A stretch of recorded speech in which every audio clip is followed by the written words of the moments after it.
If you love eggs, you're gonna love this.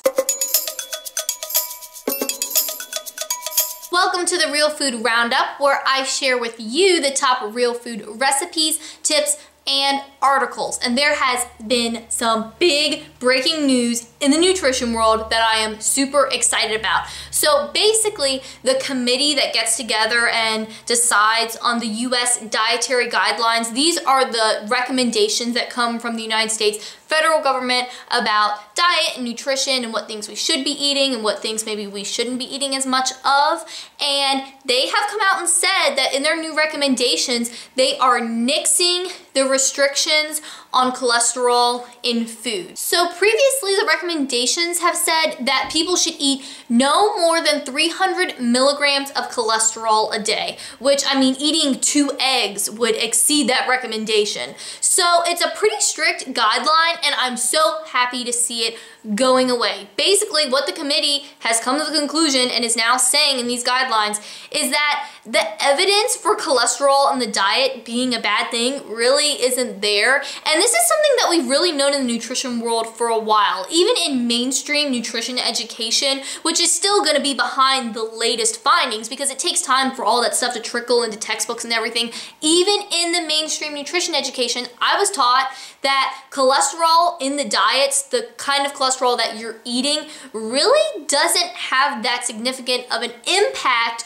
on the cholesterol levels in your blood. So this is something we've known for a while, and it's great to see it finally make its way through into the federal recommendations. And people always get frustrated with this kind of stuff because they feel like people keep changing their minds on nutrition and what you should eat, what you shouldn't eat, and blah, blah, blah, blah, all of that. And I totally understand how you feel, because especially the way the media reports stuff, that's how it seems. But really, the truth is, nutrition research is complicated, and it's really hard to come down with like solid facts when it comes to some of these things, just because science and experiments by definition require you to be able to isolate variables and different elements. But with food, you can't do that because nutrients work together. So when you isolate one, that doesn't really tell you a lot about how the nutrient is going to behave in food, because nutrients aren't isolated in nature. They are all together and they're always interacting with each other.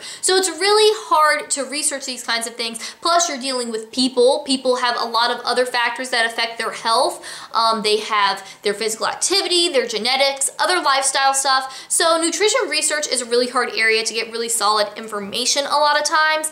And we're seeing with this that really the information for the cholesterol thing wasn't that solid. And they're saying, okay, we just need to step back from this, get rid of this recommendation because it's really not helping people. And in the end, I think this all goes back to what I'm always telling you is that, you know, there's going to be new research, there's going to be new findings all the time, and we're always going to be investigating this. But the best way to be healthy is just to eat real food. Real food that has always been here, that our bodies recognize and know how to use, that have the balance of nutrients that our bodies know how to work with. That's what's best for us. And if you're eating a variety of foods and eating mostly real food, then that's going to be the key to good overall wellness. A couple other things I want to share with you this week. I've got some recipes because it is getting close to Valentine's Day, and I know that you want some fun Valentine's Day recipes. So 3 that I wanted to share with you. Number 1 is from yours truly, and that is how to make your own pink food coloring for Valentine's Day. There's so much fun with all the bright pinks and reds and all those colors for Valentine's Day, but a lot of times, actually most of the time, they're artificial colors which aren't that great for you. So we can totally still have fun with pink stuff for Valentine's Day by simply making our own. So if you want to see a tutorial on that, it's not that hard, and dessert is delicious, so you're gonna love it. So go check that out and learn how to make your own pink food coloring so you can frost up all your cakes and cupcakes all pretty for Valentine's Day. Another recipe, if you're looking for a more sophisticated dessert, is this coconut custard from Mommypotamus. It's actually sweetened with just maple syrup, so there's not even any really refined sweeteners in there, and it's something a little bit more light and a little fancy, and it's dairy-free for those of you who don't tolerate dairy very very well, you can eat this one. So I'll have that for you linked as well. And then the last recipe is from 100 Days of Real Food, and it is her peanut butter brownie bar bites, whatever they're called. They look awesome. Basically, it's a layer of like a peanut butter cakey thing over a layer of chocolate brownie. And I mean, peanut butter and chocolate are like, they're so awesome together. I love them. I think these look really good. So if you want a peanut butter chocolate thing, then check those out. They are made with refined sugar, but I think that making a from scratch recipe with a little white sugar in it every once in a while for a special occasion like Valentine's Day is totally fine and way better than the box stuff or pre-made stuff you get at the store. So check that recipe out as well. So that's it for this week's Real Food Roundup. I hope you enjoyed it, and let me know, what do you think about this whole cholesterol thing? Is it something that you even really thought about? Like, I don't think a lot of people are counting their cholesterol grams.